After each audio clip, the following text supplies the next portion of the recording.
नमस्ते प्यारे बच्चों। तो 10th क्लास के लिए ये ऑब्जेक्टिव है, ठीक है। और बहुत ही भी आई ऑब्जेक्टिव है बच्चों। हो सकता है कि ये सारा क्वेश्चन 2 नंबर में भी पूछा जा सकता है। जैसे कि पहला क्वेश्चन पर आ जाओ। पहला क्वेश्चन में देखो क्या कर रहा है। यदि √3 tan theta equal to 3 sin theta, ये दिया हुआ है और फिर पूछ रहा है sine square theta minus cos square theta. जवाब देंगे उसका भी, लेकिन थोड़ा मार्कर चेंज करते हैं, ठीक है। एक बात बताओ, ये टेन है और ये साइन है, इस दोनों को एक साथ कर देते हैं और इस दोनों को एक साथ कर देते हैं। तो tan theta by sine theta equal to 3/√3। इसको इधर भेज दिए और इसको इधर भेज दिए, कोई दिक्कत तो नहीं। गुड। अब देखो, ये जो आप देख रहे हैं ना 10, इसको आप लिख सकते हैं sine theta by cos theta, और इसके नीचे में नहीं कुछ तो 1 है, ठीक है। 1 है ना, तो ये आराम से क्या हो जाएगा, ऊपर चला जाएगा और साइन थीटा नीचे लिखा जाएगा। और ये जो देख रहे हैं 3 को, तो आप आराम से √3 इंटू √3 लिख सकते हैं। इसको बाय में √3, क्योंकि आप जानते हैं √a into √a equal to होता है a। ये और ये क्या होगा, कैंसिल। ये और ये क्या होगा, कैंसिल, ठीक है ना। तो अब क्या आ रहा भाई, 1/cos थीटा इक्वल टू √3। आराम से, कोई दिक्कत तो नहीं। अब देखो क्या करेंगे, क्रॉस मल्टीप्लाई कर देंगे। मतलब इसको इससे मल्टीप्लाई कर दो, इसको इससे मल्टीप्लाई कर दो, कोई दिक्कत तो नहीं, पक्का दिक्कत नहीं है। चलो, तो जब इसको इससे मल्टीप्लाई करेंगे तो 1 और इसको इससे मल्टीप्लाई करेंगे तो √3 cos theta. So cos theta equal to क्या हो जाएगा, 1/√3, ठीक है। अब cos में ये तो वैल्यू होता नहीं किसी का, ठीक है। तो अब चलते हैं जो कह रहा निकालने के लिए उस पर बात करते हैं। देखो, sign square theta minus cos square theta, ठीक। अब यहां तो कॉस थीटा ही आया है, तो 1 minus cos square theta minus cos square theta आराम से लिख सकते हैं। ये साइन स्क्वायर थीटा है ना, तो 1 माइनस कॉस स्क्वायर थीटा आराम से लिख दो। 1 माइनस, और कॉस थीटा का वैल्यू क्या है, 1/√3। 1/√3 इसका स्क्वायर कर दो, फिर 1/√3 का फिर से स्क्वायर कर दो। तो ये 1 और 1 का स्क्वायर 1 और √3 का 3, फिर ये 1/3। एलसीएम ले लो 3, तो यहाँ डायरेक्ट मल्टीप्लाई होगा ना, 3 -1 -1, तो 3 - 2/3, तो ये 1 ऊपर में /3। तो आंसर क्या आ रहा है, 1/3। तो देखते हैं भाई ऑप्शन में है या नहीं है। यस, ऑप्शन में है 1/√3। समझ गए, आपको किसी प्रकार की कोई दिक्कत। गुड। देख रहे हो ऑब्जेक्टिव है, लेकिन ये 2 नंबर का कान काट रहा है, तो इस पर पूरा फोकस करना। चलो अब नेक्स्ट ऑब्जेक्टिव लेते हैं। नाम का ऑब्जेक्टिव है, काम देख रहे हो कितना सुपर है। अब दूसरा देखो जी, दूसरा में है यदि sine x degree equal to sine alpha, sine x degree equal to sine alpha. देखो दोनों फंक्शन इक्वल है ना, तो एंगल को हम इक्वल करके रख लेंगे।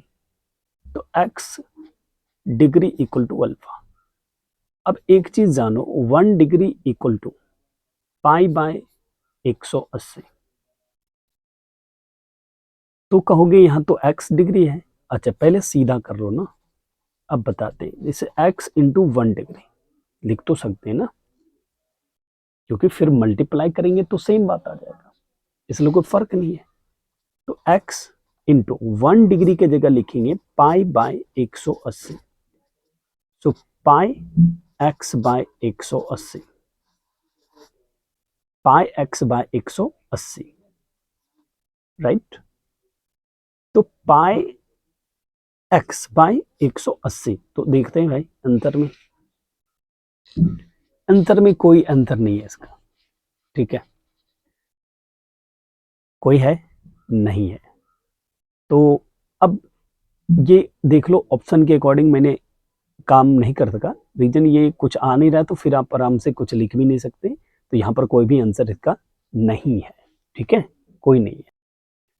ओके, ऑप्शन नहीं है सही, क्यों पाई एक्स बाय 180 होना चाहिए, नहीं है, ठीक है। अब आ जाते हैं भाई 3 नंबर क्वेश्चन पे।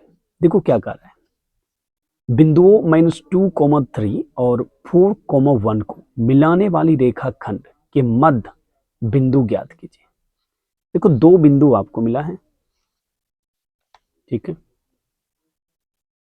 एक बिंदु है -2, 3 और दूसरा है आपका 4, 1। तो ये आपका x1 है और ये आपका y1 है, ये x2 है, ये y2 है। मध्य बिंदु निकालना है, तो आराम से x1 प्लस x2 बाई 2 और फिर y1 plus y2 by 2। x1 क्या है -2 प्लस x2 क्या है 4/2, तो ये क्या हो रहा है फिर यहाँ पे 3 + 1/2, तो 2/2 और ये 4/2, तो ये कैंसिल 1 टाइम में, ये 2 दूनी 4, तो 1, 2। तो बिंदु क्या आ रहा है भाई 1, 2। यस, ए इसका क्या है सही आंसर है। आप समझे, देखो 2 नंबर में भी पूछ सकता है, ठीक है। अब आ जाओ आगे देखते हैं 4 नंबर। 4 नंबर में क्या कह रहा है कि भैया यदि p+1, 2p+1, 4p-1 AP में है तो p का मान ज्ञात कीजिए। देखो ये जो आपको मिला है p+1, 2p+1 और 4p-1 AP में है। अगर ये AP में है तो इसका मतलब ये है T2 minus T1 equal to T3 minus T2, term 1 minus term 2 equal to term 3 minus term 2। तो ये आपका टर्म 1 है, ये टर्म 2 है, ये टर्म 3 है। तो ये देखो 2p+1 minus bracket p+1 bracket 1, 4p-1 bracket, ठीक है, माइनस लगा के T2 लिख रहे हैं, तो 2p+1, 2p+1 माइनस अंदर जाएगा तो minus p, minus plus -1, 4p-1 minus 2p और माइनस प्लस -1। देखो ये और ये क्या हो गया कैंसिल, 2p माइनस p, तो p आ जाएगा, ठीक है। और यहाँ देखो 4p में 2p जा रहा है, तो 2p और ये -1 तो हो गया -2, ठीक है। अब इसको 0 कर दो इधर और इस p को इधर कर दो, तो 2p-2 माइनस p, क्योंकि प्लस था इधर आके माइनस। अब ये जो देख रहे हैं ना इसको इधर ले आओ, प्लस हो जाएगा, और ये 2p में एक p जा रहा है तो p आ जाएगा, तो p बराबर कितना हो गया 2। आंसर ये हो गया अपना राइट आंसर। 200% आप लोग समझ रहे हैं ना, झूठ बस नहीं बोलना है, ठीक है, क्या नहीं बोलना है, झूठ नहीं बोलना है। अब चलो फिर अगला पेज लेते हैं, तो फिर अगला क्वेश्चन सॉल्व करते हैं। 5 नंबर वाले को अब सॉल्व करेंगे। देखो यदि 10 alpha plus beta equal to √3, ठीक है। और एक चीज और दिया, और टेन अल्फा इक्वल टू 1/√3, तो आपको टेन बीटा चाहिए। आराम से हम लाएंगे, घबराना नहीं। देखो इसको सॉल्व करो, टेन अल्फा प्लस बीटा, और ये टेन कितने डिग्री का वैल्यू है, 60 डिग्री का, तो टेन 60 डिग्री लिखोगे यहाँ। ये फंक्शन जब इक्वल होता है तो एंगल को हम लोग क्या करते हैं, इक्वल कर लेते हैं। कोई दिक्कत? Alpha plus beta equal to कितना हो गया, 60 डिग्री। और यहां आ जाओ, टेन अल्फा इक्वल टू 1/√3 है, तो टेन 30 डिग्री का ये वैल्यू है, तो फिर यहाँ क्या हो जाएगा, अल्फा इक्वल टू 30 डिग्री। अब देखो क्या करना है आपको, ये alpha plus beta equal to 60 degree जो आप देखें, तो इसमें अल्फा जो देख रहे हैं वहां पे 30 डिग्री रख देना है, प्लस बीटा और इक्वल टू 60 डिग्री। तो बीटा इक्वल टू क्या हो रहा है, 60 डिग्री माइनस 30 डिग्री, ये प्लस है ना, इधर आके माइनस हो गया। सो बीटा इक्वल टू क्या हो गया, 30 डिग्री। आपको चाहिए क्या, टेन बीटा, तो टेन 30 डिग्री, और टेन 30 डिग्री का वैल्यू 1/√3। समझ रहे हैं ना? तो आराम से देखो यहाँ पे टिक मार दो, 1/√3, 1/√3 आराम से, कोई दिक्कत नहीं आपको। गुड। अब चलो नेक्स्ट देखते हैं, 6 नंबर। एपी के प्रथम पद 2 हैं, मतलब ए बराबर 2, सार्वंतर डी बराबर 3। एपी के 3 पद होंगे। देखो एपी का पहला पद तो खुद ए है, दूसरा पद ए प्लस डी है, और तीसरा पद ए प्लस 2डी है। तो ये 2 तो 2 ही हो जाएगा, और ये 2 + 3 हो जाएगा, और ये 2 + 2 × 3 हो जाएगा। ये हो गया 2, ये हो गया 5, और ये 2 + 6, तो ये हो गया 2, 5, 8। तो एपी का 3 पद जो यहां होगा, 2, 5, 8, 2, 5, 8, ठीक है। कोई दिक्कत आपको? अब आ जाइए 7वां। यदि x + 2, 3x और 4x + 1 समांतर श्रेणी में हो तो x ज्ञात करें।